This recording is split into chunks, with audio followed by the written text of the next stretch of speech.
मैं कोई बाबा नहीं हूँ, मैं तो मोची था। ये सलाहकार महोदय ने मुझे कहा था एक्टिंग करने को। अब वो मुझे पैसे देने वाले हैं। अब मुझे माफ कर दो। गलती हो गई, मुझे माफ कर दो। देखा सरपंच जी, जब गांव के बच्चे साक्षर होंगे तो आप जैसे लोगों की चालाकी नहीं चलेगी। कहानी है रामपुर गांव की, जहां के मर्द महिलाओं को हमेशा नीचा दिखाने की कोशिश में रहते। अरे अभी तक खाना नहीं आया क्या? मुझे एक और शादी करने की जरूरत है। नहीं जी नहीं, ऐसा मत करना, वरना मैं कहाँ जाऊंगी। खाना लेकर मैं अभी आई जी। गांव की पंचायत में भी फैसले हमेशा औरतों के खिलाफ ही रहते।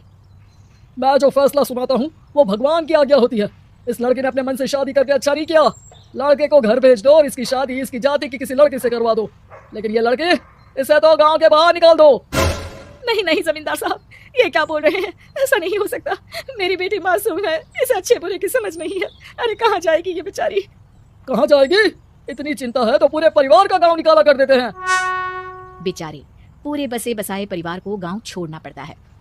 चाहे जो हो, अगर बेटियों को कंट्रोल नहीं कर सकते तो गांव में रहने का कोई मतलब नहीं है। यहाँ औरतों को दब कर रहना होगा। कोई भी अपने हिसाब से कुछ नहीं कर सकता, सब ईश्वर की मर्जी से ही होगा।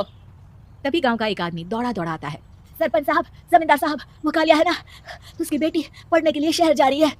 अच्छा, ये कब हो गया? और कालिया की हिम्मत कैसे हो गई ऐसा करने की? लेकर आओ उसे और उसकी बेटी को। बस फिर क्या था, हाजिर हो जाते हैं कालिया और उसकी बेटी सरपंच के सामने।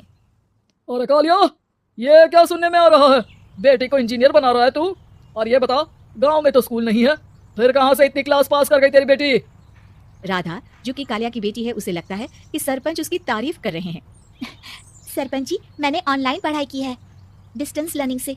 सभी में मैंने अच्छे नंबर पाए हैं, जिसे देखते हुए शहर की इंजीनियरिंग कॉलेज में मुझे स्कॉलरशिप मिली है।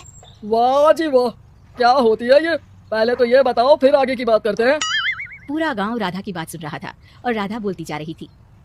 तो ऐसे मैं फ्री में एक अच्छी शिक्षा लेकर गांव में जो कुछ परेशानियां हैं, जैसे बिजली, पानी और इंटरनेट जैसी समस्याओं के लिए काम करूंगी। मैं गांव को शहर से जोड़ने के लिए पुल का निर्माण करवाने का प्रस्ताव रखूंगी। मुझे पूरी उम्मीद है कि जल्द ही हमारा गांव भी तरक्की की राह पर चल पड़ेगा। राधा की बात सुनकर सारे गांव वाले ताली बजाने लगते हैं।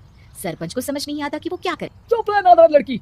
गांव के खिलाफ जाने के लिए तुझे गांव से बेदखल कर दिया जाएगा, वो भी पूरे परिवार के साथ। और हाँ, अगर ठीक से गांव में रहना चाहती है तो ये पढ़ाई लिखाई छोड़ दे। हम तेरे लिए गांव का कोई होनहार लड़का देखेंगे। तभी गांव का एक आदमी बोल पड़ता है। अरे नहीं नहीं सरपंच जी, राधा बिटिया जो बता रही है, अगर वैसा हो जाए तो हम लोगों को पैसा कमाने के लिए बाहर नहीं जाना पड़ेगा। हाँ जी, और ना ही कोसों दूर पानी के लिए भटकना पड़ेगा। हमारे बच्चे भी अच्छी पढ़ाई कर सकेंगे और आगे बढ़ेंगे, ना कि हमारी तरह खेती करते बैठेंगे। क्यों गांव वालों, राधा बिटिया का साथ देना चाहिए ना। सरपंच देखता है कि गांव राधा के साथ है तो वो चुप हो जाता है। वो घर आकर अपने सलाहकार से बात करता है, जो बहुत ही चालाक किस्म का इंसान होता है। अरे सरपंच साहब, आपको बहुत ही होशियारी से काम लेना पड़ेगा। एक बार गांव तरक्की कर गया, यहाँ के बालक पढ़ लिए तो कोई ना पूछेगा आपको। और फिर ये जो बेटा और बेटी है ना आपके, इनको भी आम लोगों की तरह ही जीवन जीना होगा। हाँ, लेकिन करे तो क्या करे? वो ना आप मुझ पर छोड़ दीजिए, बस मैं जैसा बोलूं करते जाइए। अगले रोज सुबह जब गांव वाले सोकर उठते हैं तो राधा के घर के बाहर और साथ ही वो लोग जिन्होंने राधा का सपोर्ट किया था, उनके घर के आगे लाल रंग से कल आऊंगी लिखा होता है। कल आऊंगी? ये क्या होता है?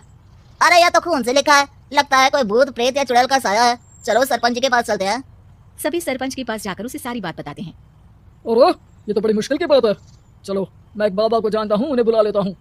सरपंच बाबा को लेकर गांव के घर के बाहर जाता है। ओहो, तो ये वो चुड़ैल है जो उन लोगों को निशाना बनाते हैं जो गांव को बदलने का सपना देखते हैं। वो गांव को ऐसे ही संपन्न देखना चाहती है, वो नहीं चाहती कि कोई बाहरी यहाँ का कायाकल्प करे। क्या तुम लोगों में से किसी ने गांव को बदलने की सोच रखी है? तभी राधा की माँ रोते रोते आती है। मेरी राधा घर से गायब हो गई है। अरे कोई तो बचाओ, मेरी बच्ची कहाँ गई? ले गई वो चुड़ैल, तेरी बच्ची को ले गई।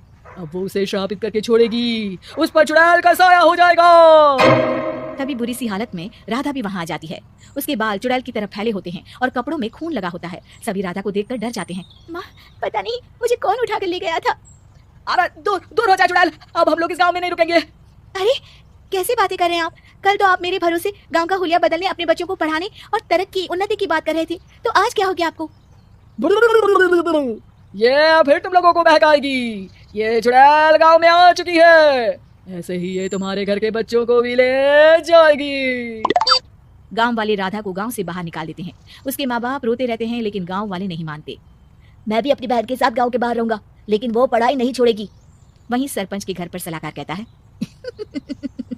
देखा, सांप भी मर गया और लाठी भी नहीं टूटी। लेकिन अगले ही दिन सरपंच के घर के बाहर भी वही शब्द लिखे होते हैं। और फिर सरपंच की बीवी कहती है, हमारी बेटी को किसी ने अगवा कर लिया है। तभी राधा का भाई वहां आ जाता है। अरे गांव वालों, मैंने सरपंच जी की बेटी को देखा था, वो चुड़ैल उसे उठाकर ले जा रही थी। अरे क्या मजाक कर रहे हो? नहीं नहीं सरपंच जी, आप नहीं जानते, वो चुड़ैल अब आपकी बेटी में आ जाएगी, जैसे राधा के अंदर आ गई थी। तभी सरपंच की बेटी वैसी ही हालत में वहां आती है जैसे राधा आई थी। पापा पता नहीं कैसे मैं गायब हो गई थी।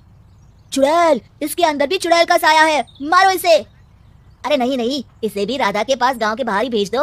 अरे चुप रहो, मेरी बेटी कहीं नहीं जाएगी, और चुड़ैल वुड़ैल कुछ नहीं होता है। अरे कैसे बात कर रहे हो सरपंच जी? आप तो बोल रहे थे कि आपका फैसला भगवान का ज्ञान होता है, तो अपने पर बात आई तो अब आप ऐसे बोल रहे हैं। अरे ना ना ना, आपको अपनी बेटी को त्यागना ही होगा। अरे बुलाओ बाबा को।